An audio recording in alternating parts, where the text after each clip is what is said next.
Wait, what is going on? What? What?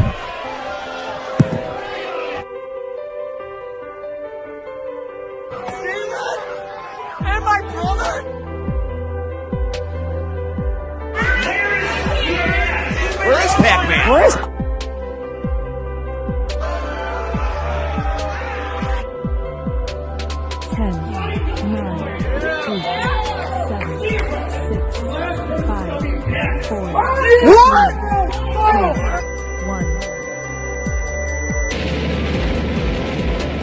Knock me down, it'll only make me stronger, stronger, stronger, stronger. Gave my all right, and I'm here to conquer, conquer, conquer, conquer. Fall, fall, fall, even if I fall, fall, fall. I'll get up, nothing will stop me.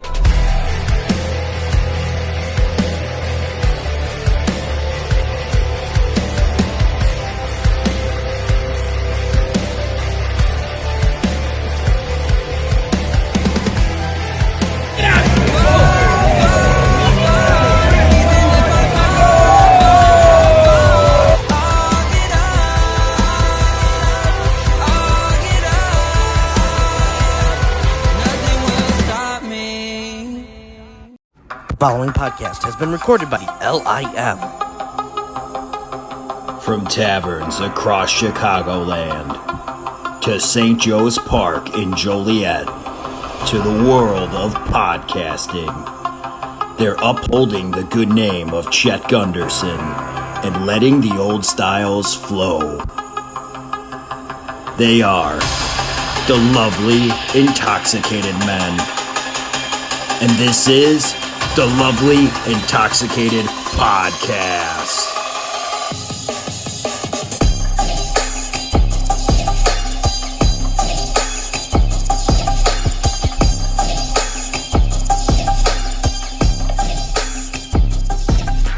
All right, everybody, welcome to the Lovely Intoxicated Podcast. As you can see, I am not Tony Gabagool. I am way more handsome. My name is Double J, and I am joined by, I will let Dan introduce himself. Hi, I'm Dan. You know me. That's all I got. All right, let's bring up the energy a little bit here, Dan. I expect better of you. You are a champion. I'm sorry. All right, well, anyway, we are also joined by the podcast papa himself, PX. How are you doing, my friend? Doing good. I'm making my first guest appearance on my own show, so this is going to be an experience.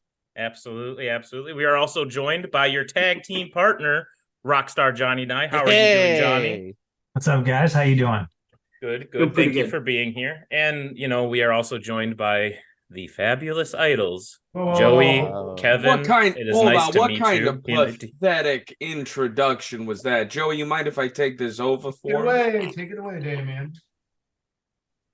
Gracing this terrible, awful show of yours, raising the IQ of this podcast tenfold, your world-famous, fabulous idol. Hell yeah. Now that's the way it's done. That's how you do it.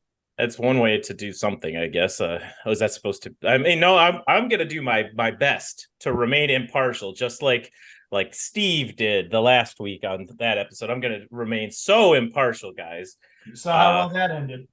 Yeah, it's gonna be super great. So I'm gonna lay down some ground rules. I'm gonna ask questions. I'm gonna ask that you not talk unless I direct it at you. Does that seem fair? Can we be professionals? Can we do that? Is that okay? Okay, Joey, looks like off-brand Kevin Owens says that's okay too. What about you, Mr. Irrelevant down there on the bottom of my screen? Oh, it looks like you're having some audio issues. I'm sorry. Hopefully we'll get that fixed by the time we get to you asking questions. So we'll start it off with this. PX. I'm going to direct this first one over at you. All right. And this is a question I'm going to circle around to everybody, so start thinking about your answers. I know thinking is hard for those of you who have not finished above third grade, but... Oh, I thought you were going to be impartial here. Yeah. I'm directing that at everybody. I don't know everyone's education background. I'm the only one with a master's degree here, and that's just me. But PX, what is your mindset going into this match, considering all the opinions that have been shared up to this point on over the podcast, all over Facebook, all over different pages? I mean, I have been taking this very, very seriously. I know on the Power Hour, Joey made sure that C-Red kind of laid down the stakes for me in a way that, because of that, probably because of that initial excitement of having an opportunity to be in a professional wrestling match as a fan. It gave me a different way of looking at it and a different approach. I mean, I've been taking my training regimen very seriously. I've been to the gym. I've been, eating a little better, lots of chicken, lots of greens. I've been watching a lot of match footage to know what exactly I'm getting myself into. So I'm doing the best I can with the limited time I have to get in the best shape I can. That's good to hear. I'm glad you are taking this seriously, and hopefully the speech that I gave you the last time we talked helped reignite that. Honestly, that was a real big sort of second justification for me for everything that I need to do to prepare for this match. Absolutely. I know what it takes to be a high caliber athlete. Damien would know. He was my warm-up guy. Easy pickings before the real challenge began. Anyway, Johnny, I will ask the same question to you, and then I will open it up to you, idols. All right. You're saying, what am I doing to prepare for this? What is your mindset going into this now after all these opinions have been being shared all across podcasts, social media, what have you? Honestly, my mindset is it's going to be a challenge. I'm not going to sugarcoat it. I'm not going to put it in a way where I can guarantee victory. The reality is I was a part of the Idols. I know how tough they are. I know what they can accomplish. And this is going to be a tough call. We have PX over here who's never stepped foot between those ropes. And my main goal out there is honestly going to be to make sure, number one, that we have the best chance of winning, whether I got to do it by myself or not, but also to make sure that PX is safe.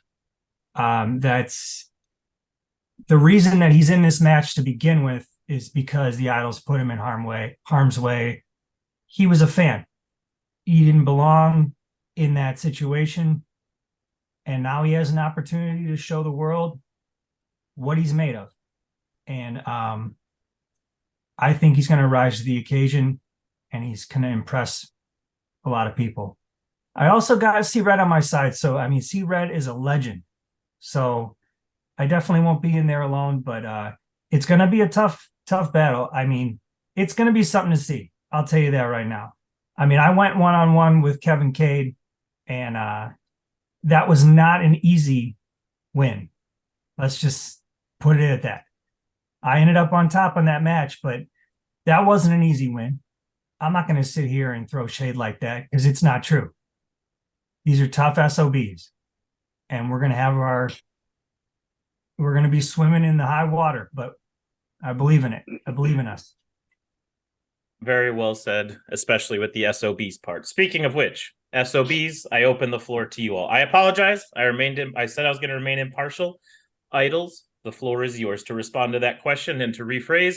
What is your mindset going into this match, considering all the opinions that have been shared, what happened on the Power Hour last week, all the various podcasts, social media, what have you? I open the floor to whoever would like to speak. Well, I've been eating my tuna fish. I've been drinking my water. I've been walking around my room, stumbling and bumbling like a fool to get ready for this match. You've been eating chicken and greens. You think that's gonna help you with this, Pax? You think eating chicken and greens is gonna be the thing that's gonna put you over? Guys, I'm tapping out right now. He's been eating chicken and greens. Oh my God, how are we gonna counteract something like that? He's been eating. Obviously, he's been eating. Terrified. Yeah, my mindset on this is I'm not going to be eating chicken and greens. We're going to be eating packs for dinner. We're gonna pack them up. We're going to have leftovers on the next day. That's what my thoughts on this match is going to be. See, still not getting it, my friend. It's going to take a hell of a lot more than chicken and greens and going a half a mile on a treadmill to go ahead and fight against these three monsters. Do you not even understand that? That's where my head is at. That's where my head's at in this match. I think for me, my head is solely focused on Johnny freaking Nye. Because I'm not worried about some fan that's getting to live this fantasy of stepping in the ring with three rabid dogs. I'm not worried about an old dog like C Red, whose bark is way bigger than his bite. Johnny Nye, I took you lightly once. I'm not going to make that mistake again. But I am going to make sure that you pay for your betrayal. All right, sounds like we've heard enough from the idols. No, Dan, we haven't. I will pass it over to you for ask any questions that you might have. Damien, What Sorry, kind of host no, are you? hold We on, still hold have on. one more Hey, participant. It sounds Yeah, like we- Damien is still having some technical issues. He has Oh, muted double J- himself double- again, double and I don't J. really know what's going let's- on there. I'm just gonna step in here. We gotta be a little bit more impartial, Double J. Let's let Damien. Let's see what Damien has to say. All right. If he could get his technical issues figured out, I know I hit him over the head enough times in high school. It might be a little hard for him to think on his own to figure this one out, but I'm sure he can do it. I have full faith in you. I'm remaining impartial. Give it another shot, Damien. Try to unmute yourself. Maybe you should start being impartial. You haven't been impartial since we started this thing. And Johnny and I don't. Oh, it sounds like Joey is also having some technical issues at the present moment. I apologize for that. I think it's something going on with Zoom right now, but it looks like Damien was able to get his mic working. I will pass it over to you, Damien. No, I refuse to participate in this kangaroo court of a show. I do not respect you nor the rules of this condition anymore, so I'm not going to respond to your stupid little question. But I do have something to ask of you, Johnny, because this is really the first time we've had to get the opportunity to have a face-to-face without weapons being slung at each other. And that's why the hell did you decide to concern yourself with this little affair? I mean, you had the wrath of the idols coming down on you already, and for a brief moment, there was a distraction, something that pulled our attention away, an annoying fly that needed to be swatted before we could take down the wolf. But instead of taking the gift that was in front of you, the moment of respite before we rained down hellfire upon your life and your livelihood, and instead of taking that gift, you decide to insert yourself for some random, annoying, scrubby little fan who doesn't deserve your time or Red's time. And you decide to jump in front of all this. I gotta ask you, man, why? Because that seems like an awfully stupid thing to do. Am I unmuted? Yes, I believe you're not experiencing any technical issues at the moment. That's good. I've been keeping track on everyone's connection and IP addresses and all that jazz. All right. Honestly, it's because it's about what's right. He had no business getting involved in this. This was my battle. This was my battle to fight since the beginning. And I'm not going to let somebody take the fall for me. I'm not going to let somebody take the distraction away from me when this is my fight. I chose this. I chose this because of your guys' actions. You guys decided that, you were disrespecting me left and right. After Gray and Kate, I brought you guys into this. If The you only were, smart thing you've ever done. The only smart thing you've ever done. if everybody was, lost when Joey was away on his half a year vacation, I mean, I was the one who brought the idols out of obscurity. So I know that I got myself into a situation by doing the right thing. But you know what? Damn it. At some point in your life, you got to do the right thing. You got to stand on your own 2 feet and you got to do what's right. I've been a champion on my own before, and I don't need to do it this way. I don't need to keep cheating every time I go out there and taking the easy road. It's not the way. I can win titles on my own. And What's this the deal got with too this moral far. high standing right now, man? I mean, seriously, you said it yourself. You brought us into the idols. You took 2 people that you knew were killers, were absolute monsters and animals, and you brought them into an organization. You trained us how to do our job better and more effectively. We learned a lot from you, pal. So why the moral grandstanding now, man? Why did you suddenly decide that was a bad idea? You scared of the monster you created? Is that it? Honestly, if I'm being real, it was we started losing our way. We were focused too much on commentators and fans and bullshit instead of focusing on what was right and what we were there to do. We were there to take over. That was the whole point. And once we took over, we just started giving it away like it was nothing. Gave it to Damian Saint, did the whole thing. And then what was it for? And then I lose one match. I lose one match. And you guys disrespected me in the middle of the ring like I'd never done a thing for you. And I saw who my true friends were on that day. I've won a lot of matches in the Idols, a lot. Almost every tag team championship win, I won. Welcome. But yet, I lose one match after a year-long title reign, and you guys scream at me like I'm a peon, like I'm not the leader of this group. Like I wasn't the leader of this group. Like, let's be real. Joey, you took off forever. I led this thing. I was always watching.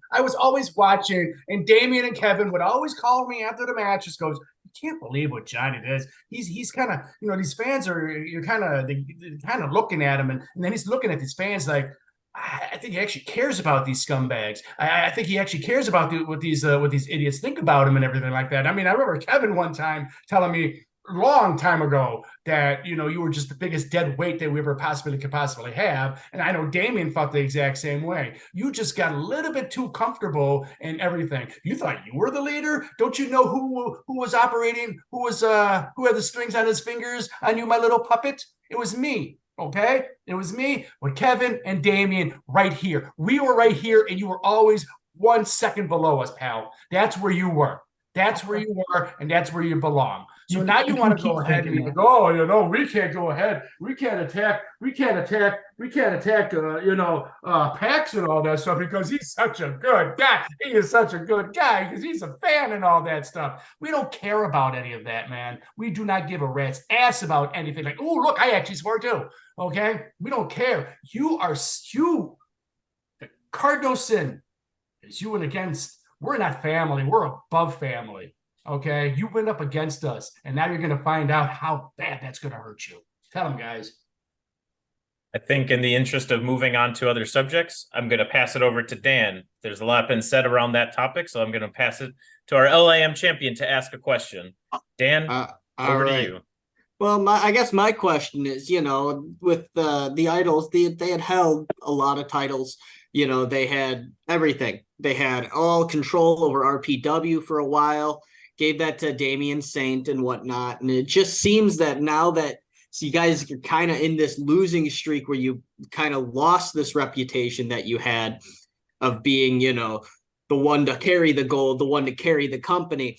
And it feels like you pinned all that frustration that you guys have on the fans and, more importantly, my brother, and going out of your way to attack him and pin all that basically on him, which I think is not justified. And All right, Dan, we need to remain impartial. Remember, stick to the question, please. That's Feel my bad at asking questions. Don't get sad, Dan. Don't get sad. It's all okay. But I guess the main question here is, why did you guys go after him? I think Damien can answer this one. Yeah, are you serious?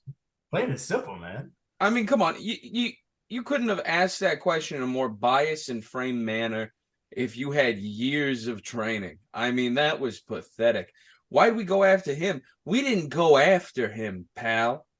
We were the victims of a harassment campaign, an attempted cyberbullying, if you will, where you would follow us around, not just to the shows, which you eventually became a part of as Chet's little entourage, but to outside events, to meet and greets. I mean, hell, you even stole my belt.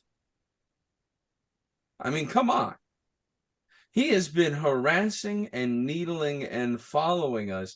All we decided to do was finally nip it in the bud. I mean, we just couldn't take it anymore. We were tired of being victims. It's a self-defense situation. We could only be polite and cordial for so long. We warned you repeatedly, but you continue the harassment campaign as if we aren't real people, right? We're just the wrestlers that you see up in the ring. Nah, that was harassment. And now you're finally getting your comeuppance after your repeated attempts at us. I'm sick of playing the victim nonsense when you're the one who started it. You can ask as many times as you want to not get hit. But when you keep starting things, eventually a line gets crossed. And when you finally signed that waiver and became an official RPW staff member, well, that made my day. So I don't think any line was crossed. You're the one who has constantly opted in to not only continue the harassment, but enter this world of ours a little further and further each time. Now you've finally gotten in too deep and you're regretting it. And you're blaming us for the situation that you dug yourself into. And now you got all these people coming to your defense who are going to get hurt, all because of you. And it just disgusts me that to this point, you still cannot accept responsibility for that fact. It's your fault. All of this is your fault. All of the carnage that is going to be happening in December is your fault. We can only be bullied so long. Yeah, you finally get to feel the results of your actions. You finally get to be the one to taste the consequences. And it doesn't matter if we have to go through Retiree Red or the former rock star Johnny Nye, the one who really lost his edge and has lost a step. And if we have to go through them to teach you this lesson, that's not a problem. We've wanted to get our hands on Johnny forever, and Red's been a pain in my side since this spring. So it's just taking out the trash. All three of you are in one place now, and it's because of you. And these people are going to get hurt because of you. And all I want at this point, more than anything else, is for you to finally just accept responsibility for yourself. PX, do you have a response? So I heard the same song and dance, a few weeks ago on the Power Hour. And let's be honest, you just happen to be at the same companies that I tend to support. I'm there at Rocket Pro. I support Rocket Pro. I'm at long before you, pal. But I was there. But I'm there. You're there. Joey, please let him respond. Let him respond, Joey. Come on. We're professionals here. Let him respond. I go to IPW because all in all, I support professional wrestling in this area. So the fact that I'm somehow following you guys, stalking you, I think that was kind of what Joey implied a few weeks back. No, I'm following professional wrestling. So what about all the just... videos online of you actively harassing us for yucks, trying to get views off of us? The ones where you're just in there messing with us directly, capitalizing off the good name of the idols. What about that direct evidence that refutes your claim of just being an innocent supporter and not doing anything? No one believes it. No one believes this Eddie Haskell routine you're pulling here, pal. All right? Like, what about those? How do you explain that if it's not harassment? It's just a prank, bro. No, it's not. You know, the difference is, yeah, that video footage is out there. But the thing is, I'm not laying a hand on you. I'm not dragging you into everything. So what you're doing and what you have done has barely been proportional. It's been very out of proportion what you guys have done to me. And I'm not crying myself to sleep over it. The events have happened. They are what they are. But December 2nd, I get an opportunity to balance the scales again with Johnny, with C-Red. And after December 2nd, when everything's said and done, you're going to know why it's never okay to lay a hand on a fan. All I got to say to that is, dang right, it's not proportional. If the idols made ourselves on proportional responses, we wouldn't be anywhere in life. But you can't take this point of moral high ground as the constant instigator and aggressor, that it escalated beyond a point that you were capable of reaching. Instead, you should have been looking at yourself and saying, hey, maybe we shouldn't keep poking this sleeping bear and just let things lie. Now that the bear is up and the bear's awake, you're upset you're getting mauled. I'm sick of it, man. That's all I got to say. I'm sick of it. See, you bring up a very interesting point there, Damien, which is added to my next question. So, to the idols, you are trained professional wrestlers, correct? Absolutely. Damn straight. Absolutely. Best. There is no doubt of your capability. So, just because I'm not trained whatsoever, I watch the product, so I have assumptions, but clarify a few things for me. As trained wrestlers, in addition to the things that you do in the ring, they teach you how to work a crowd, correct? Yes. Okay. So you either work the crowd to show support for you or to show against what you're doing, correct? That's the fans' decision. Yeah, okay. That's up to them. You just be you. That's with that in mind, is your skin so thin that you can't take some heckling from a bunch of untrained fans, as you put it? Isn't that what they train you to do? Just be professional, to feed off of the reactions of the crowd, and your reaction is to beat up a fan because of the mean things he says to you? You guys are former champions. You're professional wrestlers, with Joey having over 20 years of experience in the business. You're telling me over those 20 years, no fan has said something that's maybe perturbed you? That means upset, Damien. I'm sorry, I used a big word there. Has made you upset in some capacity, and your reaction now is to lay hands on a fan because you can't take some heckling? Explain that to me. As someone who has no idea how the business works, explain how that makes sense to me. It's quite simple. It doesn't matter what they say when they're on that side of the barricade. But when they go ahead and try to infiltrate our public lives, like Pax did to Damien down there, then you're crossing the line. Yeah, you're going to pay your money for your e-ticket to go ahead and watch us do what we do best, and nobody does it better than we do. But once you cross that line and try to get into us on our private time, in public or whatever, once we are out of that arena, then you have absolutely no right to do anything to us. What we do, if you want to go ahead and say Kevin Cade, he's the greatest of all time, which he is. Joey Roth, we hate you. Damien, whatever. That's fine once you stay on that side of the barricade.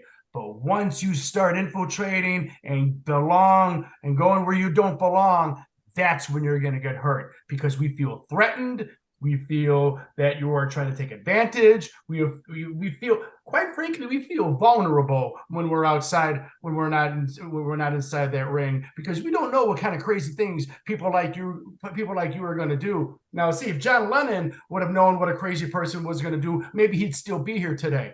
And that's so many different kinds of things like that have happened over the years. So we don't know what a crazed fan, once they go ahead and attack us in our private lives, that's when all the gloves come off, baby. Yeah, I've read Misery. Well, I've seen the movie at the very least of Misery. Yeah, let's not act like you can read. All right, but continue. I saw the movie. All right, and you know that's what happens when you get a deranged fan with a crazy obsession. This is a party show right here. Yeah, it's a deranged fan with a crazy obsession. You never know what's going to happen.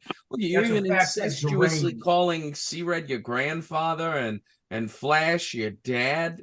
You're going after our personal life, our personal relationships, and you didn't even just step into our public lives at events and things like that. But you even stepped behind the barricade and backstage, and you decided you wanted to enter the show, baby. Well, you're a part of it now. So again, I'm not going to stand by and just accept that we went out and beat up a fan. We went out and we put a quick stop to a creepy, obsessed weirdo who literally got a job at the company that we not only work for, but represented at the time. And you followed us to work into our personal lives. Joey described it the best. It's a deranged fan. It is a genuine threat that we had to put down. All right. So he may be an untrained, not necessarily a trained wrestler. He may not be the physical combat specimen, but you never know what he's going to do. I can't have any drinks at the venue anymore because I don't know if they're safe. I don't know if they're going to get spiked or not. I don't know if I'm going to wake up chained to some radiator in some basement. You never know. I mean, you see what a creepy, deranged fan can do. Pax, you are so lucky. After you went backstage at that last show, you saw what happened. You're lucky I didn't unleash that monster Kevin Cade on you. You are so lucky that he was behind a closed door. You're lucky you only dealt with me, because if you would have dealt with him, I would have had nobody to drag out there. Respect is a big part of this business. Whether you're on one side of the barricade or another, whether you're cheering us, whether you're booing us, it doesn't really matter. But you will damn sure respect us because we're putting our lives on the line every single time we step through those ropes for your entertainment. Every time. But somehow, this past year, when the idols have lost their way a little bit, when we weren't at the tippy top of this company taking every title that we had, some people saw that as weakness. This business ebbs and flows, baby, but it's not weakness. But Pax, for some reason, you think you can eat all the chicken and all the broccoli in the world, and all of a sudden you can do what we do? That's not respect. That's asinine. And I'm sick and tired of letting attitudes like this affect what we do. I'm going to show you what the idols do, what we did for over a year in this company. You forget what we did to Maximus Orion when we broke his freaking face. Are you ready for that, Pax? Huh? Answer me. Look at you. Pax, you just screwed up royally. You pissed off Kevin. No one likes to. Would somebody wake up Johnny? Come on, Johnny. Yeah, Johnny. Buddy. All right. I haven't been addressed. Johnny, do you have a response to all of that has been shared? I'm fairly certain that most of that was directed at PX over there. I figured I'd better let him have his chance to respond.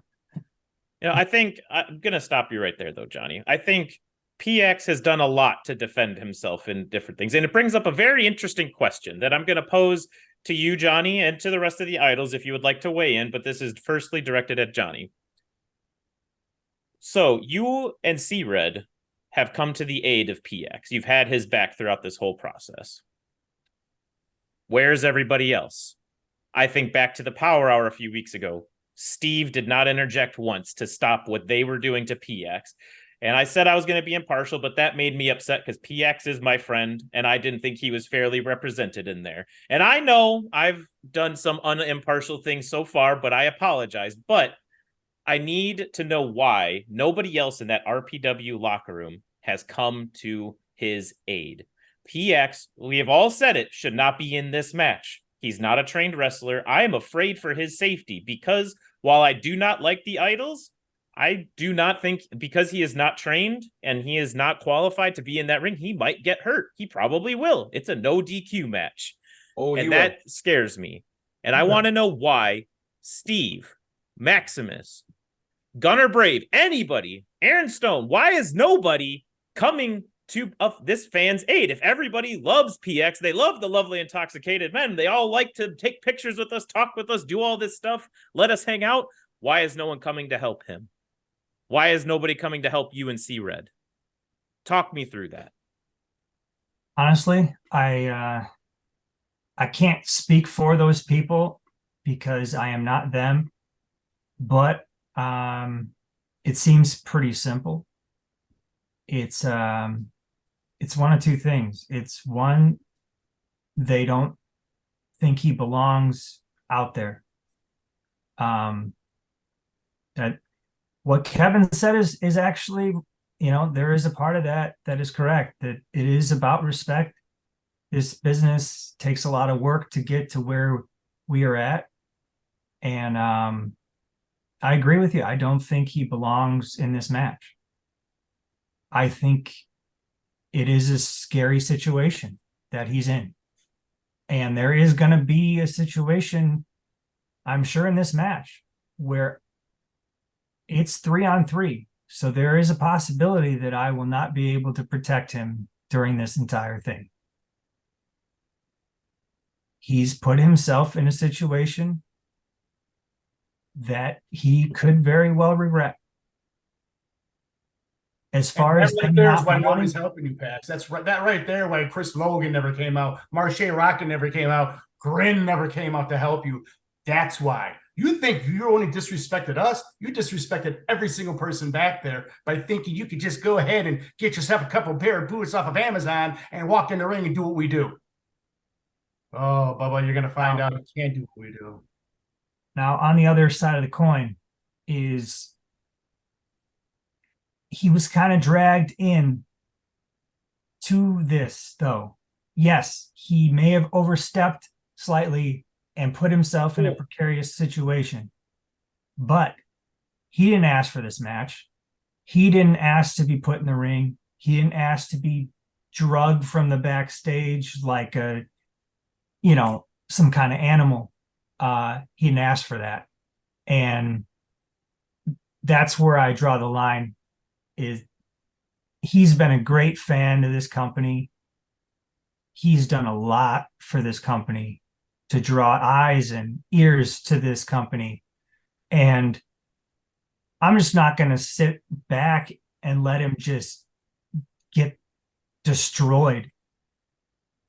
And the reality is that when that all happened and this all match came to fruition, I was trying to address the situation with the idols. And I was assuming that PX was still in the crowd. And then for my efforts, I get hit in the back of the head with a baseball bat. So, it's been a great situation so far, but, man, I am not taking that lightly. I got to tell you that. And especially if this is a no holds barred match like it is, it's anything goes, it's weapons, it's everything. I'm going to see it coming this time, Damien. You don't have, you can hit me from behind all you want, sneak up on me with a baseball bat. That takes a lot of guts. You're the one who taught me how to sneak. Yes, I did. Like you know what? Like you didn't sneak into the ring and hit me with my own belt and cost me and Roxy our titles, right? You didn't sneak in and do something like that, right? Okay, yeah, sure. I was standing right in front of you, wasn't I? Blindsided me. That's what you did. You blindsided me. You looked him in the eyes when you stabbed him in the back. Yep. And that's how a man does it, because you disrespected me for weeks. Like I was your weak link. You are the weak link. You're the one who lost the tag belts. Yeah, and where are you now? Where are we? Without me. Where are the idols we are without me? solidified. We are solidified as the number one. We are solidified as the number one group in all of professional wrestling, the world famous Fabulous Idols. We're a complete team. You're not even a complete team. Where the hell is C-Red? A guy who has one of the biggest mouths of all time can't even grace us with his presence. Where the hell is he at? Where's your third man, huh? Where the heck is he at? Oh, he's doing something somewhere else. He doesn't have enough balls to even be here. We're all here. We were here on the Power Hour. Where C-Red showed up late. We are here right now. Where the hell is he at, huh? Where's he? Joey, I think I have an answer to your question. I think the answer to your question is the same as the answer to Double J's question for why no one wants to help little PXE over here. I think the answer is a little bit of intelligence, seemingly more than Johnny Nye has, and C-Red, I don't know. I mean, he seemed pretty dumb at first, but now he might be coming around, not showing up. He's ducking out of things. That means he's smart. It's exactly It means he knows what happens when you mess with the idols. I mean, look at our track record, right? There's not a group that we have gone through that has turned out the same. We fought Shogun and Marche, and for somehow those two feuding rivals now are friends. They went through a full physical and mental metamorphosis after the stuff that they went through going with us. The Coyotes are now feuding with themselves. They decided to go ahead and get together to try to get over on us. They couldn't do it on their own. Yeah, the Coyotes are now feuding with themselves. They're eating each other alive, just like those little vermin deserve. No Coast had a whole full-blown weird civil war with a therapist, right? No one makes it through the idols unscathed, and they know that. They're smarter than the rest of you. And that seems to be something that PX doesn't quite seem to grasp. No matter how it goes, you're not making it out of this unscathed, pal. You're going to be different. And they're smart. I think they know what happens that a lot. And avoid it. We've stared that a lot. PX is going to get scathed. He's going to get hurt. All that stuff. I want to circle back to something that was brought up about respect as a reason why other trained wrestlers are not coming to the aid of PX. But also, why is that disrespect being put on PX? He's not the one who asked for this situation. Sure, we can get it. We can hold on, Joe. He literally is. We can get into the semantics of how he's heckled, he's said things, he's crossed the barricade, whatever. But he's not the one who had the power to put himself in this match. He never laid a hand on you guys. Exactly. Damian, you pushed him, you slapped him, you do all these things to him. He had not yet once laid a hand on you all, but the person who did make this a match, and what I feel like the disrespect should be put towards is Damian Saint for booking this match. Why are there other wrestlers? Why isn't Steve? Why isn't everybody directing their anger to the man who put him in this situation? PX didn't ask for this. He just asked to be left alone. Damian Saint is the one who booked the match and offered the contract. So I asked this to Johnny, I asked this to the idols. Why is that disrespect not being put on Damian Saint for putting PX in this? Why is he taking the brunt? It's because he did ask for it. PX You keep saying that he didn't. I mean, yeah, sure. Once reality came time to roll around and it came time to actually reckon with the results of your actions, that's when he got scared and started backing out. But you keep needling away and you expect nothing to happen. That is asking for it. And that's why the disrespect is there. Because even if they say otherwise, deep down, you, all of you, and all of the fans out there, they all recognize the fact deep down that it wasn't our fault, that he's been asking for this from the start. They all recognize that. And if they don't, they're stupid, just plain dumb. All right, so then PX, you and I talk quite often. We're buddies. Yeah. We talk, we text, we call, and all that stuff. I asked, has any of our conversations ever turned to, hey, PX, you want to step into the ring with the idols? You wish you were a wrestler? You wish you did any of these things? I mean, we've kind of like booked the territory in our head, but other than that, no. Yeah, so you have never gone with any legitimate intent to like, yes, I want to step through those ropes. I want to be a wrestler. I want to do what we see the RPW superstars do. I just never wanted to be put in this type of position now that the clear picture of what this position is dawned on me. You put yourself in this position. You're the one who put yourself in this position. Don't blame us. We had nothing to do with it. Joey, we gotta let PX finish his thought. I mean, we'll come back to you, buddy. You know, that's pretty much all I have to say is no, I didn't ask for this. I just, now I have this opportunity. This is what I see it. It's not an ideal situation, but it is an opportunity. So, we can be mad at Damian Saint, and I haven't seen eye to eye with him on many things, but I'm grateful that Damian Saint gave me this opportunity to be in the 6-man tag on December 2nd. I'm going to do my best to make sure that I give the people what they are coming to see on December 2nd. And what I think the people are coming to see on December 2nd is, once again, letting them know that the idols are just, they're nothing now. They're nothing. They're irrelevant. I mean, they've lost everything. They've lost all their titles. They've lost control of the company that they gave up to Damian Saint in the first place. And now they're going to go after a fan to try to maintain that relevancy. I could have, when Saint made the match, I could have said, no, I can't do this. I can't do this. I have never been one to walk away from any obstacle that's been put in front of me. There have been many times where I have wanted to give up in my life. I didn't have the greatest college experience. There were many times where I just sat alone in my dorm room, just wondering when the hell were things going to get better. Eventually things did.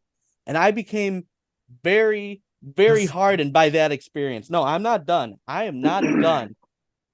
And nobody can say anything. I mean, I'm leading this podcast, so I can say things. Well, you can say things. That's fine. Can I also say things? You can, but if you're going to call Joey Buddy again, I'm going to have to kick your ass. Oh, okay. But sorry, bud. The point being is that you can throw any damn obstacle you want to throw in front of me. There's a lot of people, they only see PX, but they don't know Pat Ackerman. They don't know who I am outside of what I am at a wrestling show. What makes me tick? What drives me? And I've been in the position before where I've been dragged into situations where, they weren't great situations. But I made it out of them each and every single time. Like I said, underestimate me if you want, but that's going to be a big mistake. Absolutely. So can I just, I'm sorry to cut you off there, but can I just clarify something with you then, Pax? Because there's been a lot of talk on this podcast about how that this is not something that you wanted, that you were brought into this that against your will. But you said it yourself, you view this as an opportunity, right? I absolutely do. It's not something I wanted, but I'll take it. So you want this. You want this match on December 2nd. No, I need this match on December 2nd. That's all I needed to know. Are you still going to want it when your muscles are tearing? Are you still going to want it, PX, when your bones are quivering? Are you going to want it when you taste the taste of your own blood, PX? Because we can give all of that to you and more. You still think that we're some weak trash that lost everything, like we're not professional trained wrestlers, like we're not a 20-year vet in this business like Joey, like we haven't been trained by the best damn wrestlers in this world. And you're ready for all of that. You want all of that. This is an opportunity for you to show what you're made of, huh? Damn right. That's all I needed to hear, Pax. Right. So let's I appreciate that, Kevin. And you know what? If I go down swinging at the end of it, nobody's gonna fault me. Oh, you're gonna go down, but people there's would have nothing fault me swinging left. if I backed away, if I cowered away, and I'm not gonna cower away from any of this. No, they think you were smart. People It's want too you late to. now. You need to cower away. See that you made a cardinal mistake. You called us a bunch of nothings, right? So how are you going to feel when a bunch of nothings destroy you? Yeah, I What's take that personally. You said, what does it say about you? Calling us a bunch of nothings? After everything I've done in this business, and what Kevin Cade and Damian Gray, everything that they've done in this business and are going to do in this business. Yeah, I've been doing this for almost 21 years. These guys, that's the future right there. And I've said that before. We're a bunch of nothings. Oh, buddy. How are you going to feel when a bunch of nothings destroy you? Johnny, you know what we could do. I said this to C Red, and I don't think it was hammered into Pax's head. You need to talk to him. Johnny, man, you know what's going to happen. You know what we're going to do. You know what Damian Gray's going to do. Look at that. Look at that smile on his face. He's so adorable. Look at that. Just think about what he's going to do. And you damn know what Kevin Cade's going to do. You need to talk to Pax too, because you've been there. You've done this with us. You ran with us. The reality is Joey's right. You're right. I do know. Yeah. But the thing is, the one thing that you're forgetting is that I always have a plan, Joey. I know. I have a plan. I have a plan for this too. I know. If you think about what style of match this is that Damian Gray gave us, you think that that's That I gave you? that is a huge opening for you. You're welcome. But think about that. You just gave a desperate man in PX, somebody who you just drug and humiliated. You just gave him the free reign to use whatever he wants. Desperate men make desperate mistakes, and that's exactly what you guys are doing. We're a team. You guys are nothing. Like that word PAX, nothing. Like what we are. We're on the same It's page. about being a man, and are that is what PX is going to prove, is that he is man enough to ball that fist up and punch you square in the mouth, Joey. Yeah. That's what he's going to prove. Is he man enough to take one back? And then another, and then another. And you know what? That's what we're going to have to find out. But he's willing to go in there and give it everything, put everything on the line. And you know what? I got to respect that. And I'm willing to team with him for that reason, because he didn't ask for this, but he's in this. And so now I've got a plan. And we're going to see you. And we're going to beat you. I would like to respond to something that you said, Joey, that you all are a team. You're united. You're a strong front. Everyone's on the same page. But you're missing a member. We've all been wondering where he is. Our father, Flash. Where does he factor into all Flash this? Harris? He's not your dad. Is he a part of your team? Johnny, have you talked with Flash? Is he standing for this? First Where off, is he at? the resemblance to you guys and your father is uncanny. Yeah, we look exactly like you just can't see where the family resemblance is. I have talked to Flash, and he's a little confused right now. Confused? Oh man, We're his children. We need him. He doesn't like any of this. He was all over the place when I talked to him, and I really don't know how to feel about it. It's Flash is fine. Flash is fine. Flash is going to understand. Yeah. You guys are trying to sprinkle some dissension again. Come on, Johnny, you're full of it. You know darn well that Flash is 1,000% behind us, and that's not saying, "Oh, he's behind us, but he's going to turn on us" or anything. Like, come on, this isn't no story or anything like that. I don't know what you're trying to pull. It's real life, pal. All right, he's a part of the brotherhood. Flash has been busy. He's bringing the new generation of idols into the world, so like that. So don't try to piggyback on what he's doing, dude. You know you're full of it, man. No, you're not. Come on. Yeah. I mean, you guys have also turned your back on a couple members, being Gunnar Brave and Johnny Nye as well. I mean, a couple members turned their backs on Brave us. doesn't meet the height requirement. Yeah. Yeah. At least this ought to be an idol. Both instances, the individuals got too soft to be idols. Yet again, you seem to love to really shift the blame onto us for things that are pretty much out of our control, that are just natural responses and natural reactions, and you'd like to shift the blame on us for that. They're no longer idols because they didn't make the cut anymore. They weren't ruthless enough. They weren't tough enough. They just couldn't take it to the level that you need to take it to get things done anymore. They weren't team That's players. what happened. I would argue that they've ascended to new levels. Look at Gunnar Brave. One of that title reign he had last year with the Outer Limits title, banger after banger after banger, the current rocket to the top briefcase holder. He's not on your level. You're fighting a fan at the next show.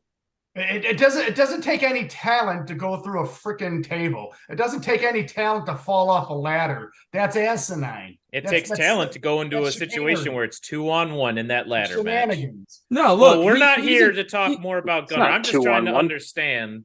If we watched the match back, it was. But I want to go back to a point you made, Joey, about there's no dissension between you all and Flash. Now, when I hear you speak at shows, I resonate with the conviction, the points that you make. You're a very eloquent speaker. I think we can all agree there. Yes. But in that statement, that's the first time I've ever heard you stutter. That's the first time I've seen you not look directly in the camera when you're sharing a point. You look to the side. You wouldn't look directly in the eye. That casts doubt on that statement that you made. Are you absolutely certain that Flash is in your corner with that? And you seem a little bit rattled by that. I am 100% certain that Flash Harris is 1,000% with the world famous Fabulous Idols. He's not going anywhere. He sure as hell ain't your daddy. He's with us. Is that good enough for you? I hope it's good enough for you. PX, Counterpoint, rebuttal. What's your response? Hot Double J, you were at the IPW show, the first one we went to back in March. Correct. Didn't Flash Harris say in the ring, and I quote, in his match with TW3, that he was our dad? He did. And he told us he needed to call our mamas back because it's been a while, and I really hope he does. I hope it's almost Christmas time, and I want him to come home. I rest my case on that front. Yes. This is from the mouth of dads. From the mouth of dads. But to circle back to something where PX, you had talked about the man that everyone doesn't know. But outside of the LIM, there is a man in this space that does know who the man behind the old style is, if you would. Damien. It's been addressed. You and PX have had beef from back in the neighborhood. You used to bully him. You used to push him in the lockers and all of that stuff. So it kind of goes back to my point as well, is why do you feel so threatened by him now when you so easily handled him in the past and now you're this big, strong, trained wrestler and all that stuff? Why continue the trend? Do you not feel secure? You're always walking around with a bat, studded gloves as weapons. PX has nothing but his glasses and his glasses case 90% of the time when he's walking around. He's right. He is right. Simple. Because I have seen the worst of humanity, which is wrestling fans. I've seen how disgusting, deranged, and pathetic they get. And that terrifies me. You want to know why I feel threatened at this time? It's because I've seen what these people are capable of, and knowing that he's not just one of them, he's the king of these losers. I mean, that in and of itself is enough to terrify. I'm not going to end up like in misery. I'm not going to end up chained up in a basement having wrestling matches for a private audience of one. That ain't happening. All right? But yeah, we got beef from back in the neighborhood. Even though I was 3-4 years younger than him, I was beating him up all through high school, taking his money. You ever seen a freshman stuff a senior in a locker before? Because it's pretty funny. It's a good time. So we had beef back then, and we got beef now. What I'm more surprised at, though, it's not that I'm reacting. I mean, take a look at my track record. I am not exactly known for proportional responses. You mess with me, I'll cave your skull in. What surprises me more is that he's still stupid enough after feeling the consequences of what happens firsthand, the first time. He figured out what happened. He didn't learn his lesson and realize that it's a real dumb idea to do it again, especially now that I am infinitely more dangerous than I was as a 14-year-old. We're over a decade later, pal. I'm a new man. And you're about to see exactly what happens when you needle away at an idol. You mess with the bull, you get the horns. It's interesting. And like you had asked it, I've never seen a freshman stuff a senior's head into a locker or anything like that. No, whole body. You've seen how short he is. That's true. But the only stuffing that I ever saw is when a senior stuffed his freshman's head into the mat over and over again. So that's my angle from everything. So it's interesting that you chose PX, who can't defend himself when you know that there's another threat in the LIM. But it's all fake news, pal, and you know it. Fake news. Step into the mat with me one more time. We'll see what's fake news, buddy. But I digress. I said I'd be impartial. We're not bringing up that old history. We're here to talk about this. So, Danny, I move over to you to ask our next question. Why should people come out to see this match? Well, I mean, obviously, we're wrestling fans. I think we need to stand behind the back of another wrestling fan, stand in his corner and have his support, because obviously there's a lot of people in the back that don't have his support, who aren't cheering him on, who aren't rooting for him to stand, for him, C-Red and Johnny Nye to be there. And I think we're gonna be good. I think it's gonna be a good match. And I think that people need to be there for other wrestling fans. I guess we direct the question to the rest of you all. Yes. Why should people pay to see this match? Joey, we'll start with you. People should pay to see this match because they need to know the consequences of actions. If you want to go ahead and bully someone, and I know a lot of people out there have been bullied, and nobody has been as bullied as much as we have. So we need to fight back against the tyranny that's against the world famous fabulous idols, and that is with Pax and with Johnny and I, and now C-Red. We need to go ahead, and what people need to do is when they see this match is they got to understand they could learn from us how it is to fight the demons that are there to hurt you, and how we are going to be the poster children for standing up against bullies. We are the poster children of standing up for what you believe in. People need to see that because we are the saviors of everything. Because if you could watch us and do what we do, then maybe you could do that in your place of work. If you're being bullied by your boss, or if you're in school being bullied by somebody, live vicariously through the world famous fabulous idols. That's why everybody should see this match. And also they should see this match to watch Pax get his head caved in by Kevin Cade. Kevin, that leaves a good segue. Why do you think people should come to pay to see this match? People should come to see this match because Rocket Pro Wrestling is in the unique position of being able to market a car crash. People may want to look away, but they just can't at the pure carnage that the idols are going to unleash upon a fan, an old man, and a traitor. Speaking of traitors, Damien, what are your thoughts? Why should everyone pay to see this match? What a stupid question, Double J. You mean besides the fact that it is starring the world famous fabulous idols, the greatest thing to ever hit the wrestling scene? You mean besides that, why would people pay to see this match? Oh, I don't know. Maybe to see something truly beautiful, truly once in a lifetime. That's going to be a very unique experience. You see, what's going to happen is you are going to see the unique moment. You'll be able to see it. You can pinpoint it in PX's eyes that a dream shatters. See, this December, you're going to learn something, buddy. You're going to learn that you cannot make a fake reality. You cannot enter this wrestling world and treat it as some fantasy. Assembling a family around you, a found family, people that ain't blood, people that don't actually have your back. You can't do that. You can't come into our house and start making your own rules. And you're going to see exactly how that pans out for someone who just can't cut it with the rest of us. And your dreams of not only being a wrestler, but of being a fan here, of having respect of anyone around you, you're going to see every bit of that. The family that you claim to have built and created, you are going to see it all crumble around you. And every single fan in that audience will get to see the hope in your eyes die. And if that's not worth paying for, I don't know what is. It's quite the statement. I didn't know you had it in you to string those words together. But Johnny, what are your thoughts for that as well? Honestly, this match is, as a fan, you're going to get to see another fan live his dream. Plain and simple.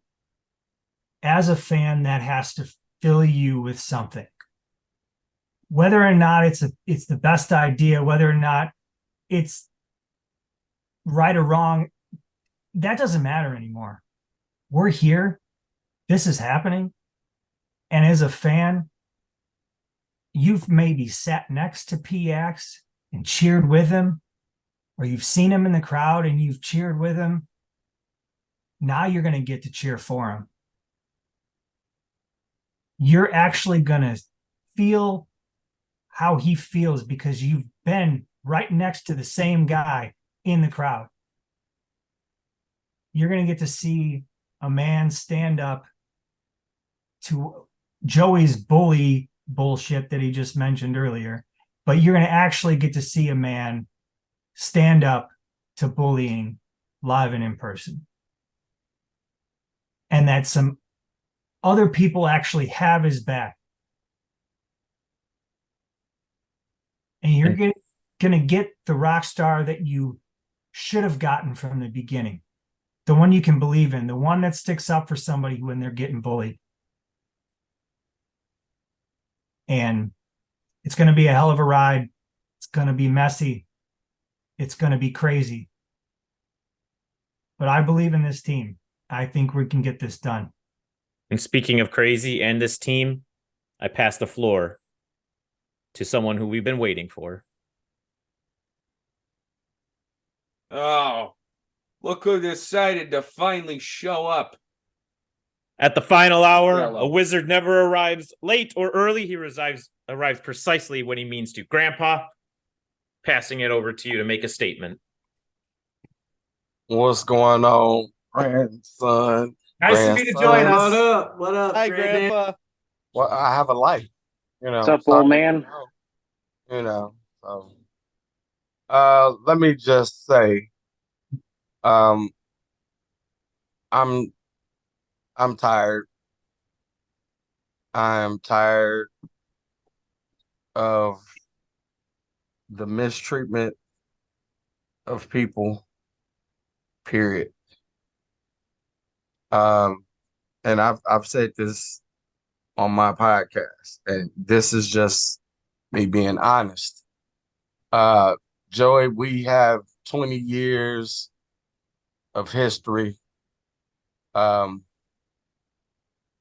We have had battles in the ring, outside the ring, and we have coexisted in this business together for my entire career. So my respect for you, regardless. Same here. Gabe, I told you, you are a beast, a monster. And I know what you can do. I'm not stupid, So I'm maybe I'm going in here. I'm not gonna say stupid. I'm going in here a little bit insane. But, you know, again, I keep going back to what you said on my show, to put the old dog out of his misery. Well, as long as this dog's got teeth, that means I can bite the shit out of your ass. So if you leave with a few teeth marks, I'm sorry, bro. Because these ain't dentures. I'll be more than happy to pull those teeth out of your face. Well, if you think you bad enough, go ahead. But I ain't never seen that shit done in a wrestling ring. I'm sorry. So you ain't that bad. But the one I fucking can't stand beyond a shadow of a fucking doubt is the Arthur Fonzarelli wannabe. Like, it's 2003. Let the Pompadour fucking go. Shit. Like, let it go. But regardless, Gray, for months you have been that hemorrhoid in my ass. And I've been one in yours. Because regardless, guess what? You talk a lot of shit, but I'm still here. I'm breathing. Look at that. Breath. I'm still fucking here. You talk all that shit, but I'm still fucking here. And now you want to mistreat. Let's be fucking honest. The LIM. Hey, Johnny, I love you. The LIM is a collective of friends and fans. That's what they are. Now, if you can't take the shit that every fucking weekend we as professional wrestlers go through when people boo us and shit or cheer us, like, what the fuck? You're in the wrong fucking business. But this time, Damien, you have went too fucking far. Too far. So December 2nd, it is marked, it is circled. That shit is etched. Again, Double J, Dan, and even Johnny. I don't know how far PAX is taking this seriously. I don't. I know we've had a few conversations, but I don't know how far he's taking it seriously. But second, I know me and Johnny are. And why Johnny has an issue with every fucking body of the Fabulous Idols, I've got one person. One fucking person. It's not Joey and Roxy. It's not even fucking Kate. It's the person that stepped to me, got in my face, and I bitch slapped. So in the second, I'm going to do the same thing. I'm going to keep acting and treating you like a bitch. And I'm going to slap you all over fucking St. Joseph Park. And if PAX just happens to kick you in the nuts, so be it. If I kind of have to bring a little bag of toys for us to have fun with,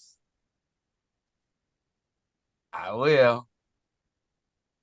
If I have to bring a few friends, I will. And at the same time, I'm from the south side of Chicago. So if I have to bring something a little bit more extreme, I fucking will. And if that even means leaving my fucking life on the fucking center of that mat to prove a fucking point to you, Damian Gray, I fucking will. Because understand, maybe Me and Joey had this conversation a few months ago. We were talking about my mother. I don't know if you remember, Joey. I do. And maybe I'm starting to get dementia. Maybe I'm starting to get Alzheimer's. Maybe I am. Or maybe I'm just fucking psycho. Maybe that's it. Maybe at 20 years of taking fucking bumps and getting my ass handed to me time and time again sometimes. Maybe that's it. Maybe Cade blasting me from behind. Maybe that just fucking knocked all the fucking marbles out. Maybe. I don't know. But on the second, you'll find out. Especially you, Gray. Especially you. Go ahead, Double J. Thank you, Grandpa. I appreciate those words of encouragement and of threats. But I wanted to ask you, you had mentioned you got some friends to call on, and you talked about the previous episode of the Power Hour on your podcast. It raised a question that I brought up earlier, but I wanted to bring back to you. Where is the rest of everyone coming to Pax's aid? I watched the Power Hour a few weeks ago, and Steve did not do a damn thing to help Pat out. And I took offense to that because we love Steve. But in that moment, I had a lot of doubts. And then we have the RPW locker room. No one but you and Johnny came to his aid. What's up with that? See, here you go, Double J. You want me to answer for a whole bunch of other people. I don't know what the fuck is going on. Oh, sorry. I'm sorry. I'm just cussing my ass off. You're all good. You gotta get it out, man. Sorry. For a calendar year, I have sat back and I mean, hey, me and Joey got the same fucking playbook. Shit, I ain't bad. I mean, shit, you know. The shit that the idols would do is the same thing the Soul Touchers have done in the past, the ARC has done in the past. I mean, shit, it's the playbook, right? All right. Now I'm gonna answer your question. I can't tell you because I really want to know where the fuck was everybody when the idols was whooping everybody's ass. Like where was the lock? Let's be honest. And this is no to them. And Johnny, I gotta put you in that group because you was running with him at the time. Where was the entire goddamn locker room when they was running ruckshot for a fucking year? Everybody was either they was too busy in their own personal shit or they was too scared. And I can't think for a fucking year that you two caught up in your own personal shit. So I'm starting to wonder, was everybody fucking scared? So let's fast forward to the fucking present, right? I can't tell you why Steve didn't. I can't. I would like to. And you know what? I will ask that fucking question when I see him on Friday. Like, what the hell was up with that shit?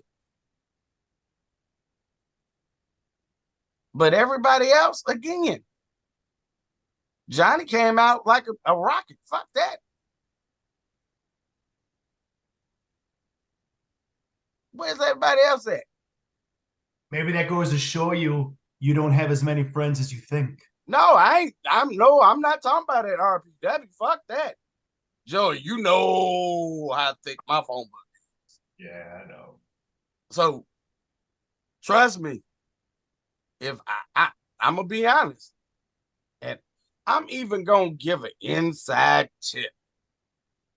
if I gotta call some friends, it's not gonna be anybody from RPW. They've already shown their hand, right? How the fuck stupid would I look calling up people? Hey, you're gonna have our back on the second? And we out there getting our hands headed to us. We all being put on 3 fucking crucified crosses. Shit, what they gonna come out with? The vinegar and shit? I'm like, what the hell? They've already shown that they not gonna come. I don't know if Jordan bribed everybody. He got the money to do it. I ain't gonna lie. So, and I personally probably would have done that shit. I would have. I don't know if they scared of fucking K. Fucking just. I mean, I ain't gonna lie. Have you seen the fucking man's arms? The motherfuckers are huge. So I wouldn't want to get hit by those. Or maybe they just, you're gonna. Well, I mean, but hey, and that I ain't worried about it. Shit. Fuck it. Or maybe they just worried about, slipping and falling on all the fucking hair grease gel that fucking Damian Gray, uses and, lawsuits and shit, I don't think St. Joseph covers that shit. I don't believe that's in the insurance policy. So hair grease is a listed exclusion in their policy. Shit, not as much as you use. So I mean, I can't say, but trust me, I'm disappointed. I mean, I do know there are people in the RPW locker room dealing with their own shit. Some of it is in quite intense shit. But other people, they sitting back there twiddling their goddamn thumbs. And my thing is, if we let this go on, right? We don't say shit. If this podcast wasn't even happening tonight, and we constantly let this mistreatment of PAX go on, Double J, you could be in January, right? Who's the fucking stop? Who's to stop it, right? And it might not be the idols. It can fucking be Christian Rose grabbing you, fucking beating your ass, right? It could be. February. Damn. It could be you. Who's to say this will stop? That they say now, oh shit, we can just grab people that talk shit and we can beat their ass and no repercussions. Got to set the precedent right now. I'm not gonna say we gonna set shit. But if somebody don't stand up for fans, first and foremost, for me, it's personal. Again, I know people look at me like I'm crazy when they say, oh, my grandsons. And they fuck, you ain't got no goddamn way. No, okay, I don't. But when you accept me into your family, and you call me granddad, guess what? I take that shit serious. Because I love being a grandfather. I really do. We like having you as our grandpa. I appreciate it. Learned a lot. With all that in mind, Grandpa, why should people pay to see this match? Shit, why should you not pay to see it? That's just plain as when have you ever, and I've asked this on my show, and I've never heard of it, ever. And Joey, you've been around just as long as I have. So if I'm wrong, let me know. Johnny, you've been around the world. Let me know. When have you ever heard of a fan? A fan. I'm not talking about a plant. Because we know about that shit. Right. We're talking about a legit fan who, within weeks' time, gets in a ring and has to attempt to wrestle a wrestling match? I've never heard it done. Nope, never seen it. Joey? Celebrities, yes, but they train. Kay, you've been around. Kay, Mm-hmm. have you ever heard it? Not one time. Usually, when fans step foot in that ring, it doesn't end well for them. It never does, right? Mm-mm. Because instantly they cross the barrier, and that's the fucked up part, Double J. That's the fucked up part. Kay just made a point. See, he got some brains up there too. He big, strong, and got brains. When a fan normally, right, causes an interaction with wrestler or wrestlers, and they cross that threshold, we beat their ass. We don't apologize for it. You stepped across it, you get your ass beat. Plain and simple.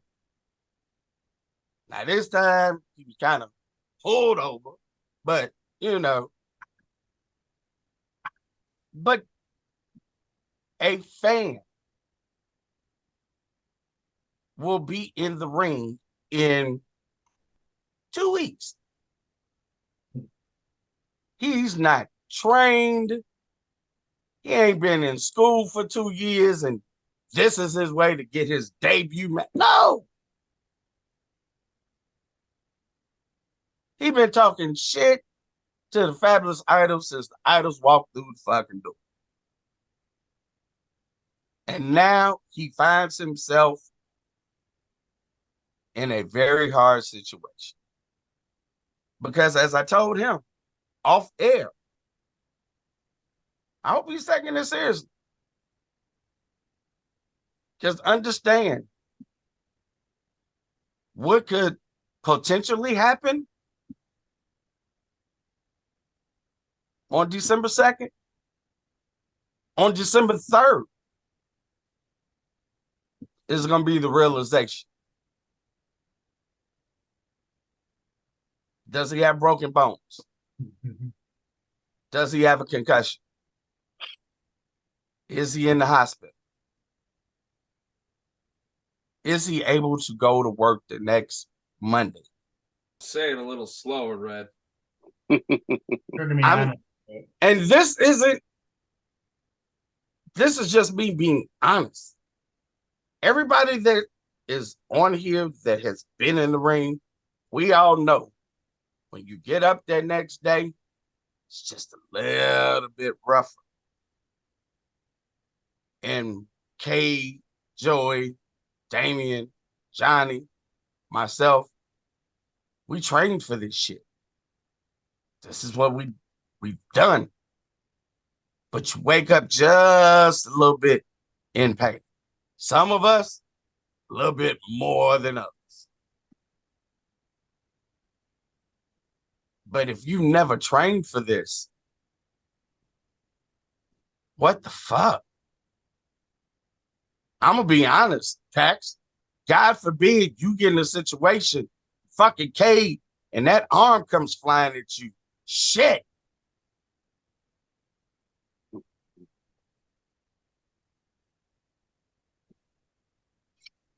I'm just saying.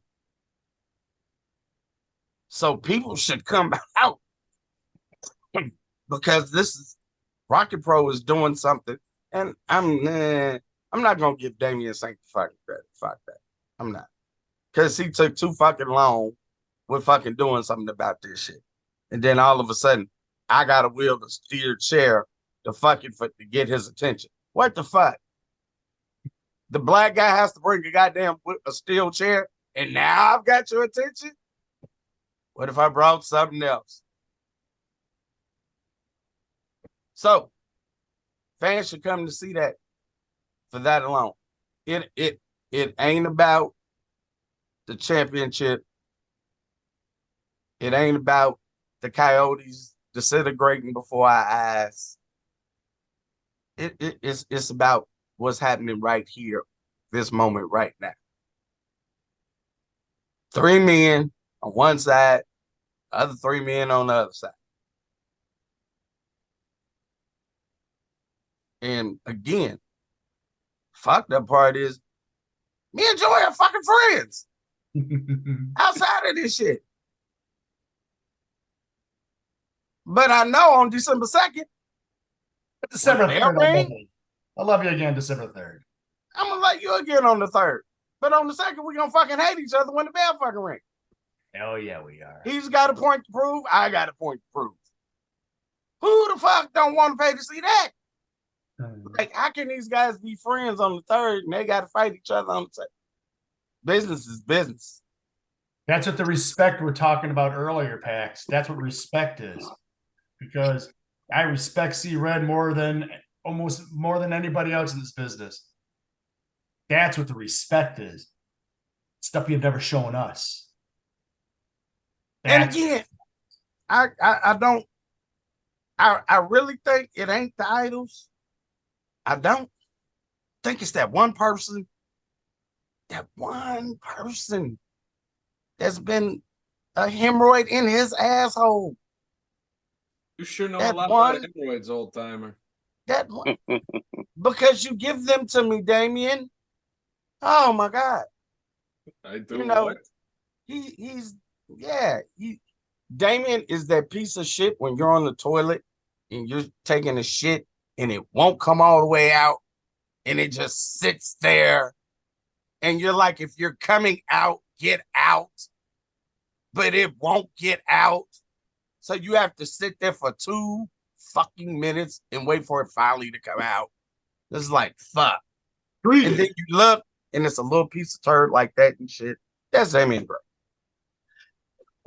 And that's what Gray has been, not only to me, not only to fucking Johnny, but for years, constantly to Pax. So fuck it. So Pax wants to get in there. Hey, fuck it. Might give him barbed wire. What, Joey? I ain't say hit you. Just saying. So, I mean, December 2nd, this is the match to see. Like, people should come and, they should look at, that's the word I want. You should look at the rest of the show. But this is the real main event right here. This is what's going on is what's happening. Because this is gonna set precedence. It's the first thing out of your mouth I've agreed with. Like, I don't give a fuck if you agree with me or not, Damien. Shit. I mean, what the fuck? You don't sign checks.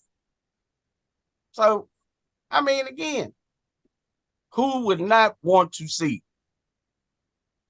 the mastermind of the Fabulous Idols for shit? And it's funny because I talked about you with Max a couple of weeks ago. Like, damn, like this shit went back a while. So, who wouldn't want to see the mastermind of over 20-something years of the Fabulous Idols? Like, people think the Fabulous Idols just came around like 2 or 3 years. No. Been here a long fucking time. A long time. Who wouldn't want to see the monster fucking Kevin K? Who wouldn't want to pay to see this beast? Like, if I wasn't fighting his ass, I would put his ass up against any big man in this business, in the United States or Japan. And fuck Gray. Who would want to see Johnny Nye? The dude is a dual threat. A musician and a wrestler. He's not like that bullshit Paulo. He can actually fucking sing, play instruments, be in concert, and then come kick your ass after. Right?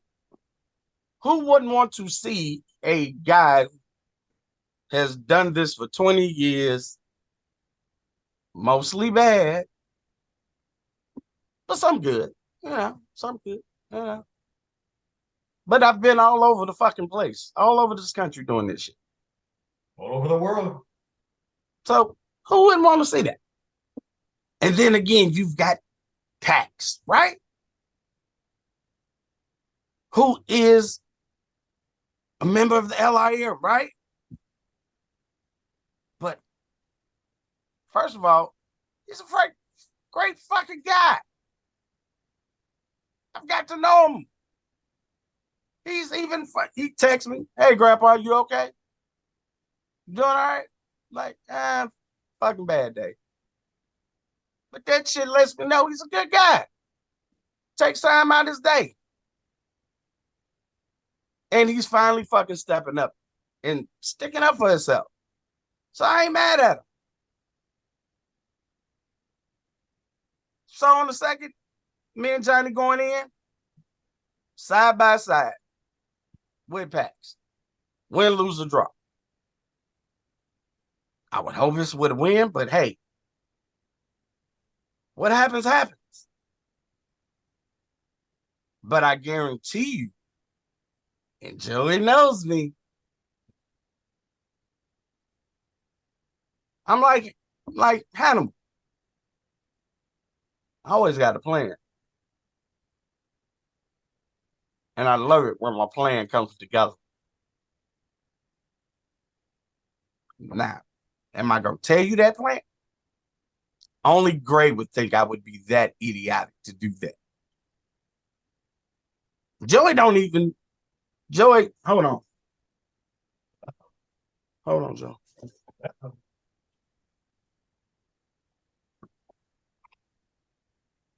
Oh, you might have this on this page, but don't look in your playbook that day, okay? All right. Appreciate it, Joe. So Johnny don't even know the plan. But understand, by the time we get to St. Joseph on the 2nd, Johnny gonna know the plan. And maybe we'll tell Pax right before we'll go out. Because I know right now his mind is all over the place. What's gonna happen? Not the process. What's gonna happen? Because I'm gonna be honest, I can bet you, I bet anybody $5. 5 hard American dollars. You want to take me on this bet? Take me right now. As he stands on that 8th, and that bell goes ding, ding, the first thought in his head will be, what the fuck have I gotten myself into?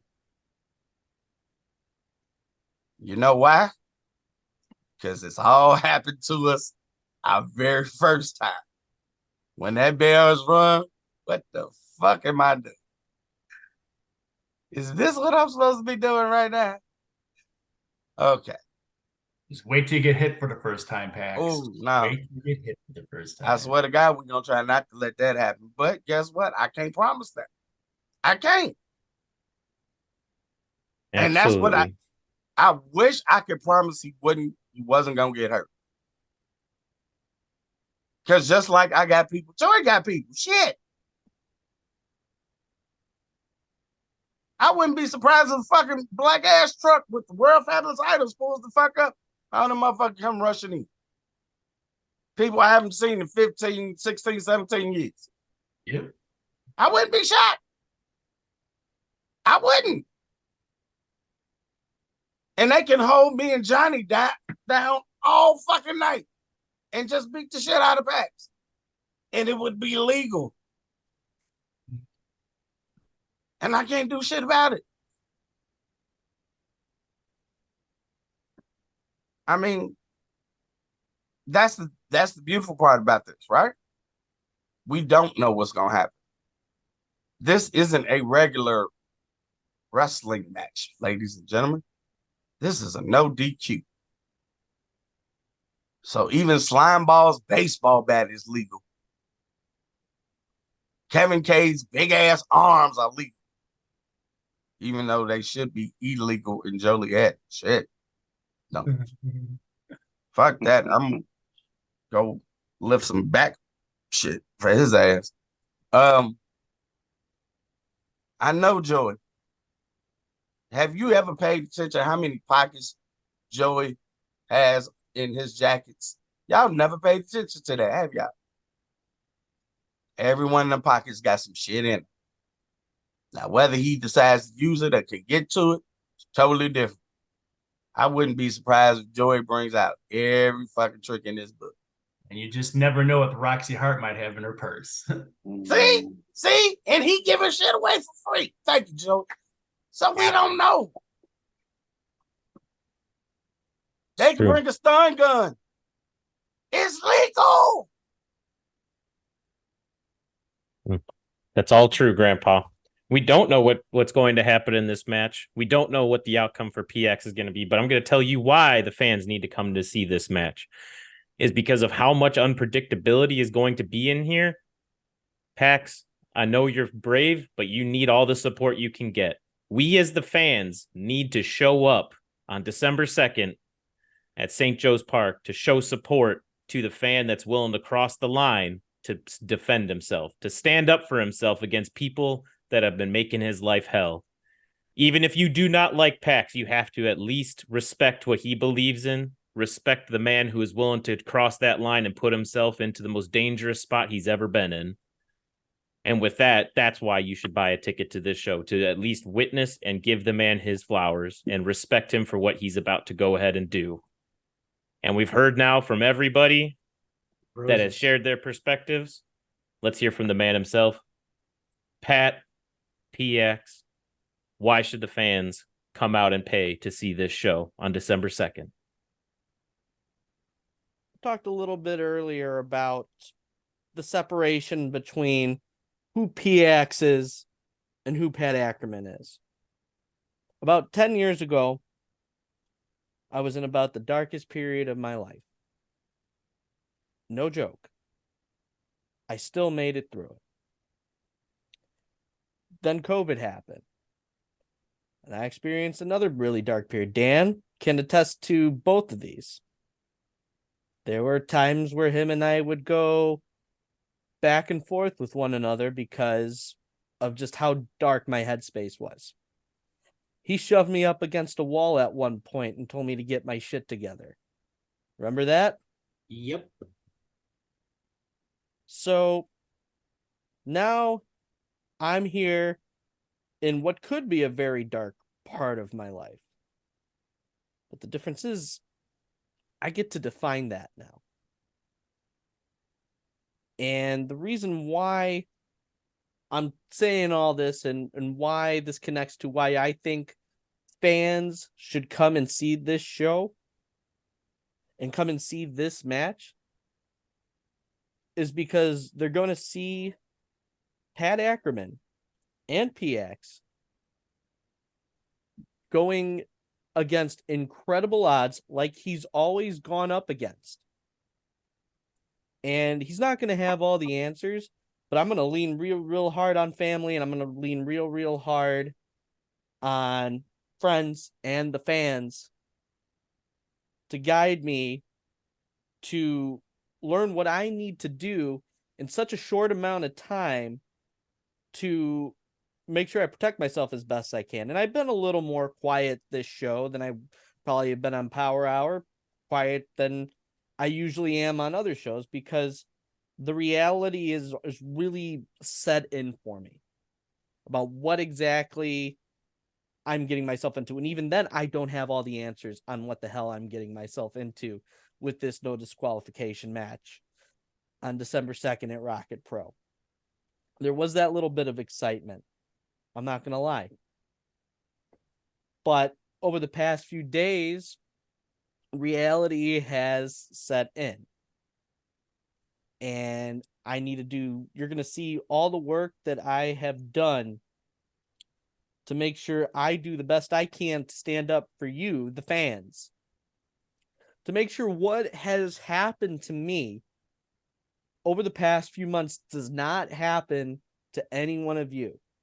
And I know real true that there are some people that obviously with my inexperience, one of these things doesn't look like the other.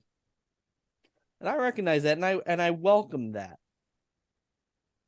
When my back's up against the wall, that's where I thrive. And I'm going to use that to make sure that I prove in that ring on that one night where I am going to be tag teaming with the urban sensation C-Red and the rock star Johnny Nye. What I'm going to do is my damn best. And you're going to get my damn best that night. Even if that means at the end of the night, I'm bloodied and I'm down on the ground and I'm carted out. I'm going to do everything that I can, whatever it takes, to make sure that the world famous, fabulous douchebags don't put hands on the fans ever again. December 2nd is going to be the one, maybe the one and only time I will ever step foot in the squared circle. And I'm going to make sure on December 2nd, that one is also 1-0. Well, I think that's all the time that we have here tonight. I think we're going to wrap it up here. St. Joe's Park, RPW. Doors open at 4. First bell is at 5. December 2nd, be there. Stand in the corner of C-Red, Johnny Nye, and PX. And the Idols will be there too. Yeah, they'll be here there too. Oh yeah, I forgot about them. And thank you all for joining this episode. And as always, stay lovely, stay intoxicated. And everyone knows how we end these shows. On 3. 1, 2, 3. Shut up, Santino. Thank you. Right. Thank you.